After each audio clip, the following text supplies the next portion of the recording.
వినియోగదారుల మీద అదనపు ఛార్జీలు మోపేందుకు ఉద్దేశించిన యూపీఐ సవరణ బిల్లుని వ్యతిరేకిస్తూ సిపిఎం పార్లమెంట్ సభ్యులు రాజ్యసభలో వాకౌట్ చేసి వెళ్ళిపోతున్న సందర్భంలో ఆర్థిక శాఖ మంత్రి నిర్మలా సీతారామన్ గారు కమ్యూనిస్టులు తిరిగి పొందడం అంటూ వ్యాఖ్యానం చేయడాన్ని మేము తీవ్రంగా ఖండిస్తున్నాము. ప్రజా వ్యతిరేకమైన బిల్లులు తెచ్చి దాన్ని చర్చకు సిద్ధపడకుండా ఏకపక్షంగా ఆమోదించుకొని దాన్ని వ్యతిరేకిస్తున్నందుకు కమ్యూనిస్టుల మీద నిందమవుతున్నారు. నిజానికి పిరికి పనులు కమ్యూనిస్టులు కాదు, బీజేపీ వాళ్ళు, అంతకన్నా మించి ప్రధానమంత్రి, హోంమంత్రి.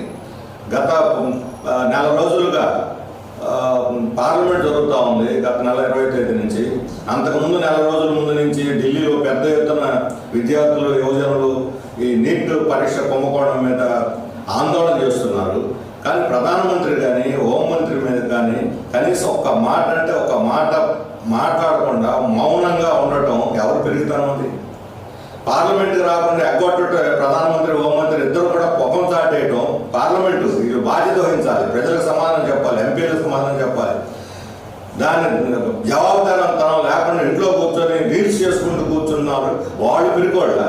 పార్లమెంట్కి హాజరై ప్రభుత్వాన్ని నిలదీసి ప్రశ్నిస్తున్న వాళ్ళు పార్లమెంట్ సభ్యులు కమ్యూనిస్టులు, వీళ్ళు పిరికోళ్ళ.